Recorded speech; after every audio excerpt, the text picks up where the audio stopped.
সুবহানাল্লাহ। এরপরে নবী সাল্লাল্লাহু আলাইহি সাল্লাম বলেন, যে ব্যক্তি ইয়াবুদুনা মিন আবসারিহিম, আর যে ব্যক্তি তার চোখের হেফাজতের জিম্মা যদি কোনো ব্যক্তি নিতে পারে, কিসের জিম্মা? চোখের হেফাজতের জিম্মা। এই চোখের হেফাজতের জিম্মা কোনো ব্যক্তি যদি রাস্তা চলার পরে চোখের কারণে আবার 5টা গুনাহ হয়। কয়টা গুনাহ? যে ব্যক্তি চোখের জিম্মা নেবে, যেমন নবী সাল্লাল্লাহু আলাইহি সাল্লাম বলেন, চোখের প্রথম নাম্বার জিম্মা হচ্ছে যে কোনো ব্যক্তি যখন চলাচল করবে সে রাস্তাতে চলার সময় নিচের দিকে তাকায় চলবে না, নিচের দিকে। কোনো ব্যক্তি যদি তার চোখের জিম্মা দিতে পারে তাহলে নবীজি বলেন আমি তার জিম্মা নিলাম। তারপরে ব্যক্তি যদি তার লিসানের জিম্মা নিতে পারে, জিহ্বা, তার জবানের জিম্মা, কথা বলার সময় যদি সে কারোর সাথে খারাপ কোনো কথা না বলে, মিথ্যা কোনো কথা না বলে, তাহলে বলেন নবী তার জিম্মা নিলাম। তারপরে নবী বলেন আমরা আরেকটি জিহ্বা গুনাহ হয়, জিনা গুনাহ হয়। কোন ব্যক্তি যদি কোন পরনারী কিংবা রাস্তাঘাটে চলার সময় তার অন্য কারো দিকে কান কথা সে কি দিয়ে শুনে না, কান দিয়ে শুনে না, সে ব্যক্তি তার কানের চিন্তা নিতে পারে, তার অন্তরের মধ্যে খারাপ এমন চিন্তা বা খারাপ কুকর্ম করা কামনা বাসনা এই চিন্তা যদি কোনো ব্যক্তি না নিতে পারে, তার জিহ্বা সে নিতে পারে এবং তার লজ্জাস্থান যেটা সম্পর্কে আল্লাহ আবার ওয়াকফাজু ফুরুজাহু, তার সেই লজ্জাস্থানের জিহ্বা কোনো ব্যক্তি যদি নেয় তাহলে নবী সাল্লাল্লাহু আলাইহি সাল্লাম বলেন আমি তার জান্নাতে যাওয়া সকল জিম্মাদারি আমি নবীকে দিয়ে দিয়েছি। সুবহানাল্লাহ। যেরকম হচ্ছে সাহাবী এই চোখ এবং লজ্জাস্থানের জিহ্বার কারণে আজকে দেশে গ্রামে এই যে জিনা ব্যবসা, এই হত্যা, এগুলা মানুষ কিছুর জন্য হয় এই চোখের জিনার কারণে। একটা মেয়ে যে মারা গেছে, সে মেয়েটা আমি গতকালকে দেখছি ফেসবুকে, একটা স্কুলে নাচ হয়েছে, কি হয়েছে, সে যে তার দেহ সতীত্ব 9 বছরের বালক, তার দেহ সতীত্ব যখন পুরুষরা দেখে তখন আশা আসবে না। ولا نكفره ونعوذ بالله من شرور أنفسنا ومن سيئات أعمالنا من يهده الله فلا مضل له ومن يضلله فلا هادي له ونشهد أن لا إله إلا الله وحده لا شريك له ونشهد أن محمدا عبد الله ورسوله. أعوذ بالله من الشيطان الرجيم. بسم الله الرحمن الرحيم. قل للمؤمنين يغضون من أبصارهم ويحفظوا فروجهم ذلك أزكى لهم إن الله خبير بما يصنعون. وقل للمؤمنات يغضضن من أبصارهن ويحفظن فروجهن ولا يبدين زينتهن إلا ما ظهر منها وليضربن إلى الآخر. وقال تعالى في شأن حبيبه مخبرا وآمرا إن الله وملائكته يصلون على النبي يا أيها الذين آمنوا صلوا عليه وسلموا تسليما. اللهم صل على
حسبت جميع خصاله صلوا عليه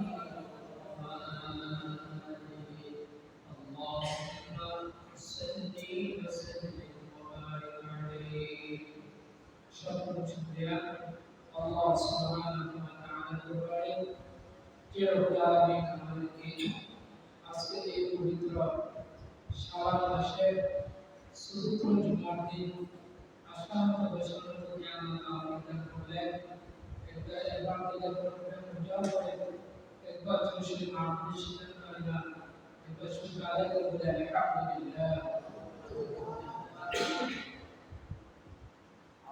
ওইভাবে মুহাম্মদ একবার সাল্লাল্লাহু আলাইহি ওয়াসাল্লাম আমাদের সাহায্যে আমি আপনাদের সামনে সূরাতুল নূরের 30 নম্বর আয়াতে তেলাওয়াত করেছি আল্লাহ তাআলা এটা থেকে বলতে বলেন বিসমিল্লাহির রহমানির রহিম قل للمؤمنين يغضون من أبصارهم ويحفظون فروجهم ذلك أدنى لهم إن الله خبير بما يصنعون Allah বলেন যে আমি মুমিনদেরকে নির্দেশ করেছি তারা যেন তাদের চক্ষুকে নিয়ন্ত্রণ করে অর্থাৎ চক্ষুকে লক্ষ্য করে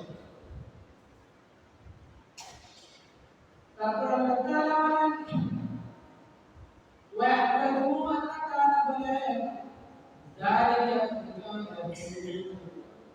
আতা যদি এই চক্ষুকে নিচে রাখে নিয়ন্ত্রণ করে হেফাজত করে তাহলে আল্লাহ তাআলা তাদেরকে রব্বুল আলামিন বরকত দান করবেন সুবহানাল্লাহ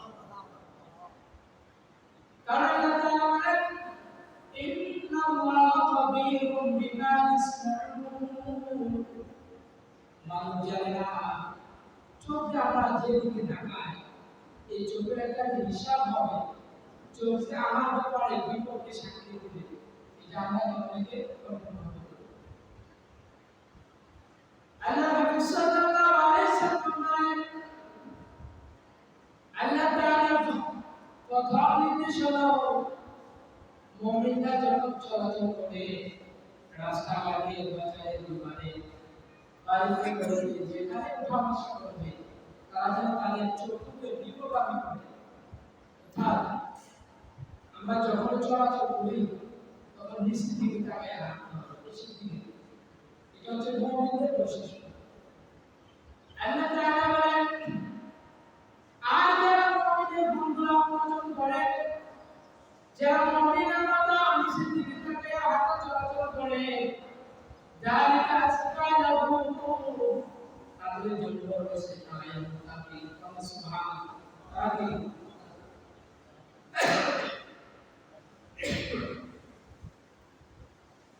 আল্লাহ তাআলা জানিয়ে দিলেন আর যারা তাদের কথা পড়ে যায় তাদের জন্য রব্বুল আলামিন বিরাট পুরস্কার করবেন কিয়ামত ময়দানে মাশারে দিন জান্নাতের মধ্যে রাসূলের সাথে তারা প্রবেশ করবে।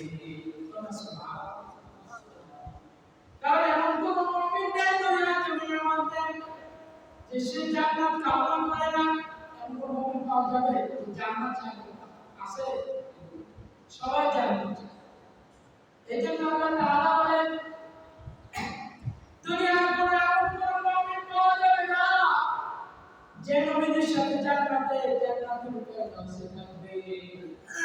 এটার জন্য আল্লাহ তাআলা বলেন যে মুমিন এই গুণটা যদি পাবে ওয়াল্লাযিনা মুমিনিনা ইয়াকুতুনা বিসালিহিন, যে মুমিনদের কথা রাস্তার মধ্যে চলাচল করার সময় তাদের চোখগুলোকে নিচের দিকে তাকিয়ে আল্লাহ করে দেওয়া চলে, তাদেরকে আল্লাহ তাআলা ওই মুমিনদের কাতারের মধ্যে শ্রেষ্ঠ মুমিন হিসাবে রব্বুল আলামিন ঘোষণা করলেন।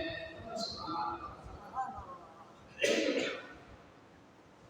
আমরা যদি শ্রেষ্ঠ মুমিনের কাতারের মধ্যে পড়ে যাই তাহলে তাদেরকে রব্বুল আলামিন ময়দানে মাহশরের দিন শ্রেষ্ঠ জান্নাতুল ফেরদাউসের মধ্যে নবীর সাথে তাদেরকে আল্লাহ জান্নাত দিয়ে দিবেন। সুবহানাল্লাহ।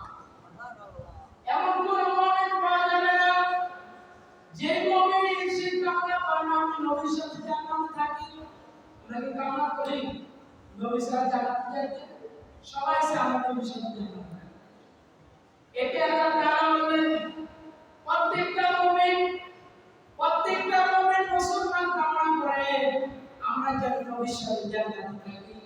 আর এতে প্রত্যেক মুমিনের নাম, কারণ নবী সাল্লাল্লাহু তাআলা বলেন আর মুমিনরা যখন রাসূলের সাথে জান্নাত কামনা করে আর কোন মুমিন যদি রাসূলের সাথে সাক্ষাৎ হয়ে যায় ওই মুমিনের মতো শ্রেষ্ঠ মুমিন আর দুনিয়ার জমিনে না। সুবহানাল্লাহ। এমন মুমিনের আশা আমাদের কামনা করি।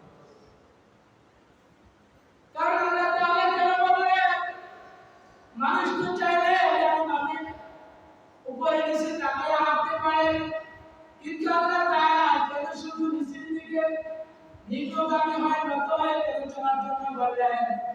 আল্লাহ তাআলা জানিয়ে দিলেন আল্লাহ হাবিব সাল্লাল্লাহু আলাইহি ওয়াসাল্লাম বলেন যে মুমিন রাস্তাঘাটে বাড়ি ঘরে যেখানে অবস্থান করবে নিচের দিকে তাকিয়ে হাঁটবে, রাসূল বলেন ময়দানে মাহশরকে ভবিষ্যৎটা জান্নাতুল ফেরদাউস পাবে সন্তান, কিন্তু তারা যদি নিচের দিকে তাকায় তাদের চোখকে যদি তারা হেফাজত করে আর তাদের লজ্জাস্থানকে যদি হেফাজত করে কাল কিয়ামতের ময়দানে নবী বলেন আমার কোন উম্মত যদি তার চোখকে নিম্নগামী করে আর তার লজ্জাস্থানকে হেফাজত করে ওয়াহকাদু ফুরুজাহু, তাদের লজ্জাস্থানকে যদি চোখা লজ্জাস্থান কয়টা জিনিস আল্লাহ বলেন? দুটা জিনিস। কয়টা জিনিস? আল্লাহ তাআলা বলেন যদি তাদের চোখ এবং তাদের লজ্জাস্থানকে হেফাজত করে তাহলে আল্লাহ তাআলা তাদেরকে উত্তম নাজাত দিবেন। আর নবী সাল্লাল্লাহু আলাইহি ওয়াসাল্লাম বলেন আমার উম্মতের মধ্যে যদি কোন ব্যক্তি তার চোখকে হেফাজত করে আল্লাহ লজ্জাস্থানকে হেফাজত করে তার জান্নাতে যাওয়া জিহ্বাটা আমি নবী দিতে হয়ে গেলাম। সুবহানাল্লাহ। এর চেয়ে বড় জিহ্বা যে আমাকে আপনাকে জান্নাতে নিয়ে যেতে পারবে এরকম বড় জিহ্বা কেউ নিতে পারবে? দুনিয়ার জমিনে আল্লাহর নবী ব্যতীত কোন ব্যক্তির কি এমন সাহস আছে যে আমি জান্নাতে নিয়ে যাব? আছে কার? নবী সাল্লাল্লাহু আলাইহি ওয়াসাল্লাম বলেন যে আমাকে আল্লাহ তাআলা পয়গম্বর বানাইছেন, আমাকে আল্লাহ তাআলা পয়গম্বর বানাইছেন, কিন্তু কোন পয়গম্বরকে আল্লাহ তাআলা জান্নাতে যাওয়ার জিম্মা দিয়েছেন না। কিন্তু আমি নবীকে আল্লাহ তাআলা জান্নাতে যাওয়ার শাফায়াতের কারণে আমাকে বানাইছেন। আর আমি নবী ঘোষণা করে দিলাম আমার উম্মতের মধ্যে শ্রেষ্ঠ মুমিন যারা হবে তারা যদি তাদের লজ্জাস্থান এবং চোখকে যদি হেফাজত করতে পারে, কালকে আমাদের ময়দানে যেদিন আশাদের নিচে কোন আল্লাহ তাআলা সাহায্য পুরস্কার থাকবে না, ওই ময়দান মাশাআল্লাহ আমি যদি তার জিম্মাদার হই তাকে জান্নাতুল ফেরদাউস দিয়ে দেব। আল্লাহ সুবহানাল্লাহ। কেন জান্নাতুল ফেরদাউস কথা বলছে জানেন? কারণ প্রত্যেকটা মুমিন কামনা করে জান্নাতুল ফেরদাউস।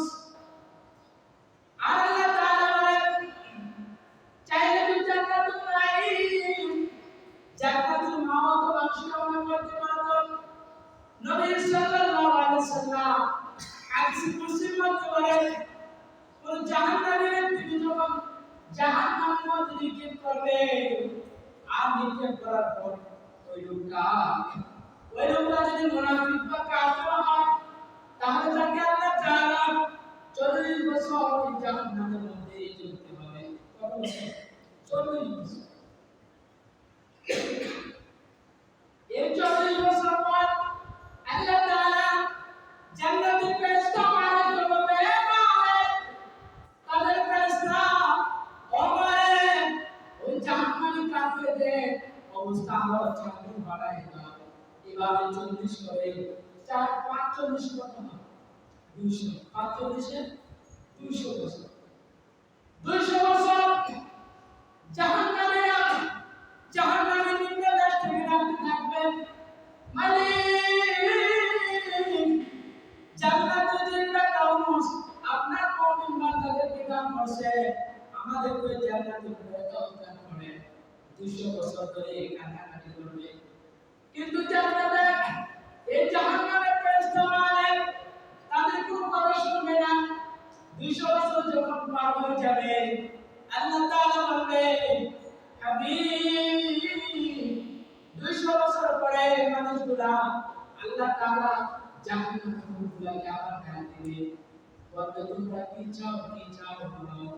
তখন জাহান্নামের উপরে বলে ও মালিক 200 বছর পার হয়ে গেছে, আমরা গুনাহগার, আমরা মুনাফিক, আমাদের কোনো আফসোস নাই, কিন্তু আমাদের একটা দাবি আছে। তখন আল্লাহ তাআলা বলে তোমাদের কি দাবি? তখন জাহান্নামের লোকগুলা বলবে আমাদের একটা দাবি, আমাদের সেই দাবি হচ্ছে আমরা যখন আপনাকে ডাক দিব আপনি শুধু আমাদের নাকি সাড়া দিবেন। জাহান্নামের লোক কি বলবে যে আমরা যখন ডাক দিব আপনি আমাদের প্রতি সাড়া দিবেন। তখন আল্লাহ তাআলা মালিক ফেরেশতাকে বললেন মালিক তাদেরকে জাহান্নামের মধ্যে নিক্ষেপ করো। আমি আল্লাহ নাম করে যে ডাকার শক্তি আমি আল্লাহ দিয়েছিলাম, আজকে 200 বছর পর থেকে আল্লাহ নাম তো আমি তাদেরকে দিয়ে দিলাম।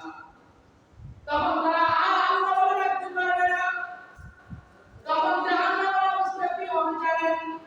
মুনাফিক কাফিরদের অবস্থা হয়ে যাবে।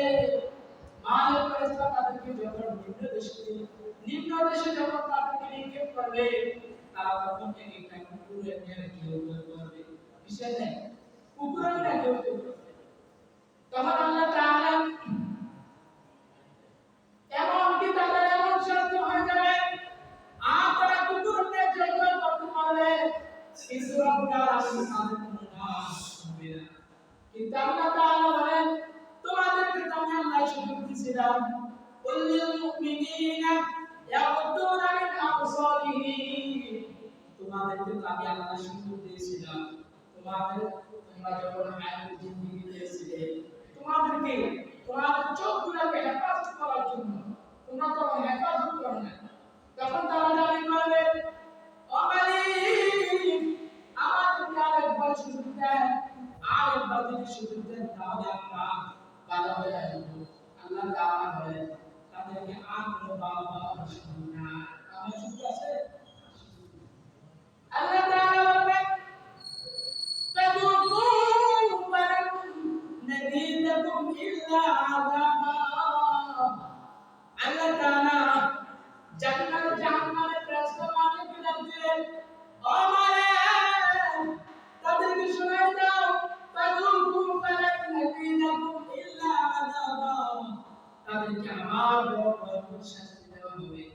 শাস্তি দিতে শুধু পারবে না, কিন্তু তাদের মুক্তি কামনা করা শুধু আছে। কিন্তু আল্লাহ তাআলা বলেন ওয়াল্লাল মুমিনিনা ইয়াগুদ্দুনা মিন আবসারিহিম, মুমিন অবস্থা যদি কোন ব্যক্তি একবার দেয় ইয়া আল্লাহ, তখন আল্লাহ তাআলা মুমিনের কালামের কারণে 70 বার ডাকবে বলে লাব্বাইক ইয়া আব্দি, আল্লাহ বলে লাব্বাইক ইয়া আব্দি, হে আমার বান্দা আমার কাছে কি চাও বলো, কয়বার ডাকতে আল্লাহ। এই জন্য প্রত্যেকটা মুমিনের কামনা করা উচিত যখন আপনি বিপদে পড়ে যাবেন, সুখে এবং দুঃখে সর্ব অবস্থায় যদি একবার ডাকবেন মালিক, বারবার একবার ডাকবেন ইয়া আল্লাহ, আমার এই বিপদ থেকে বাঁচাবেন, আমাকে আপনি রক্ষা করেন, তাহলে আল্লাহ ডাকবেন না শুধু সুবহানাল্লাহ। এত দয়াবান, এই দয়াটা কতক্ষণ থাকবে? যতক্ষণ আমরা মুমিন মুসলমান থাকবো। কি থাকবো? মুমিন মুসলমান। যদি এই সুযোগ থাকার পরেও কেন আমরা এত আল্লাহ তাআলা স্পেশাল সুযোগ দিয়েছেন, কিন্তু যদি আমরা রবকে না ডাকি তাহলে কিন্তু আমাদের নামটা মুমিনের কাতারে থাকবে। আল্লাহ তাআলা বলেন যত বড় মুমিন হবেন, মুমিনদের জন্য নবী সাল্লাল্লাহু আলাইহি সাল্লাম ভবিষ্যৎবাণী করে গেছেন, যারা 6টি জিনিস যাদের নিজের জিম্মায় নিতে পারবে, নবী সাল্লাল্লাহু আলাইহি সাল্লাম বলেন আমি তার কাল কিয়ামতের ময়দানে জান্নাতের জিম্মা নিয়ে নেব। সুবহানাল্লাহ। কয়টি জিম্মা? কথা বলেন, কয়টি জিম্মা? 6টি জিম্মা।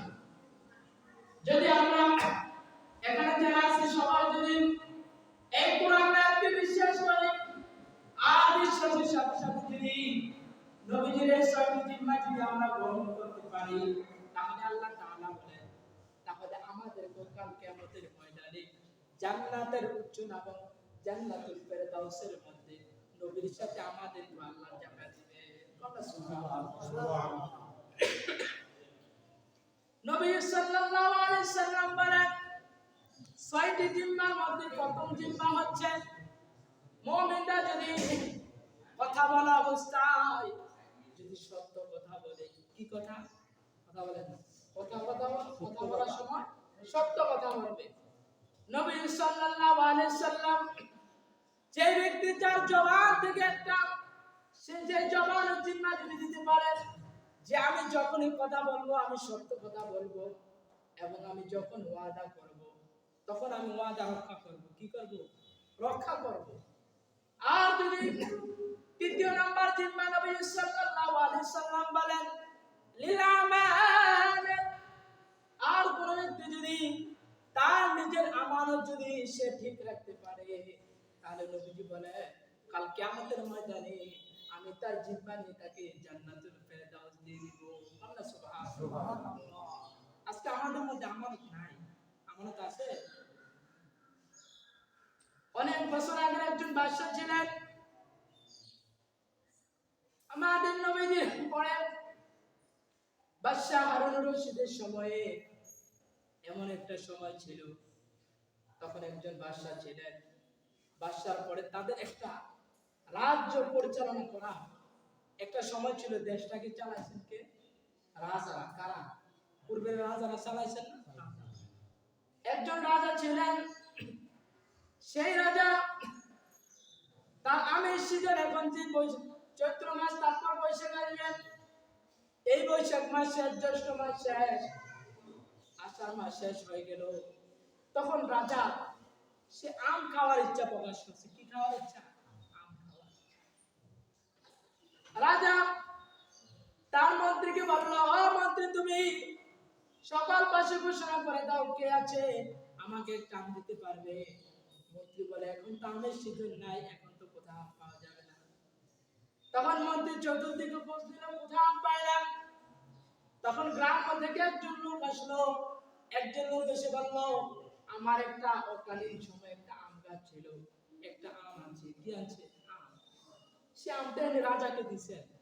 রাজা খাওয়ার পরে এত তৃপ্তি করে আনন্দ পাইছে, তখন পরের দিন তখন ওই লোক চলে গেছে, যে গ্রাম থেকে আসলে তার নাম ধরলাম আব্দুর রহমান। তার নাম কি? গ্রাম থেকে আসলেন আব্দুর রহমান। আব্দুর রহমান চলে গেল।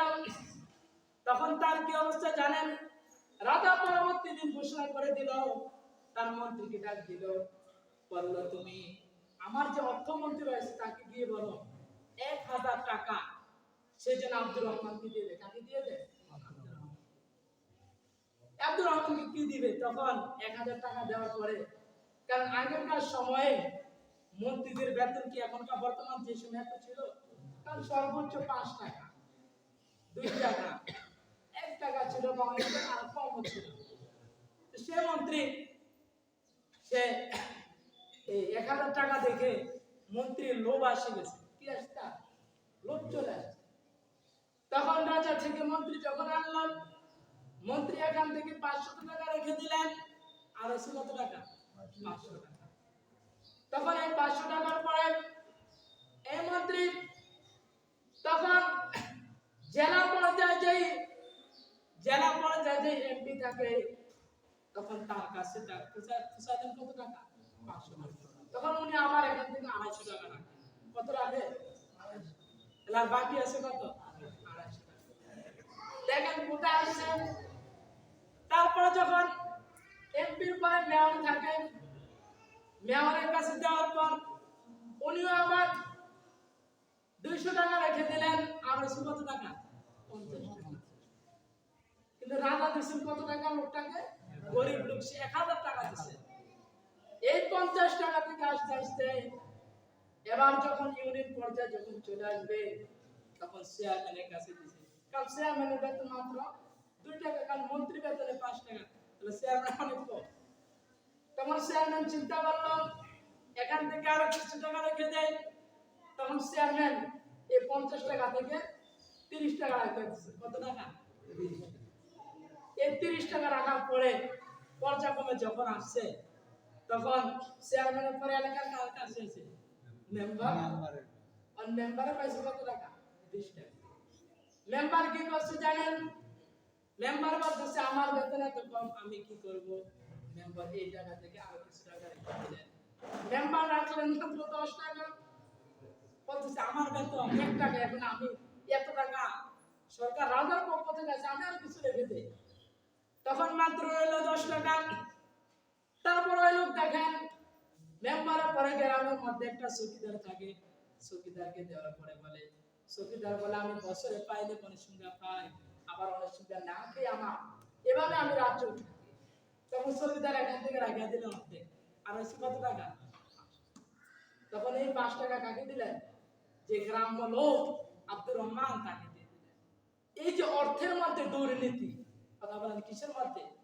তাহলে 1000 টাকা কোথা থেকে বাজেট হচ্ছে? রাজা। এই যে এখন এই আমানতের খেয়ানত বর্তমান সময় কম না বেশি? কথা বলেন আমার সাথে। এই যে আগেকার সময় বাস্তবতা একটা উদাহরণ দিচ্ছে, এই আমানতের খেয়ানত বর্তমান সময় কম না বেশি? আল্লাহ নবী সাল্লাল্লাহু আলাইহি সাল্লাম বলেন, যে ব্যক্তি তার আমানতের জিম্মা আমি নবীর উপর ছেড়ে দিতে পারবে, তার জিম্মা আমি নবী জান্নাতুল ফেরদাউস দিয়ে দেব। সুবহানাল্লাহ। এরপরে নবী সাল্লাল্লাহু আলাইহি সাল্লাম বলেন, যে ব্যক্তি ইয়াগুদ্দুনা মিন আবসারিহিম, আর যে ব্যক্তি তার চোখের হেফাজতের জিম্মা যদি কোনো ব্যক্তি দিতে পারে, কিসের জিম্মা? চোখের হেফাজতের জিম্মা।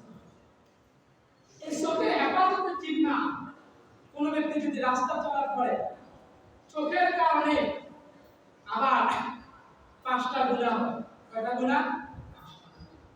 যে ব্যক্তি চোখের জিম্মা নেবে, যেমন নবী সাল্লাল্লাহু আলাইহি সাল্লাম বলেন, চোখের প্রথম নাম্বার জিম্মা হচ্ছে যে কোনো ব্যক্তি যখন চলাচল করবে, সে রাস্তা দিয়ে চলার সময় নিচের দিকে তাকায় চলবে না। নিচের দিকে কোনো ব্যক্তি যদি তার চোখের জিম্মা নিতে পারে, তাহলে নবী বলেন আমি তার জিম্মা নিলাম। তারপরে ব্যক্তি যদি তার লিসানের জিম্মা নিতে পারে, জিহ্বা তার জবানের জিহ্বা।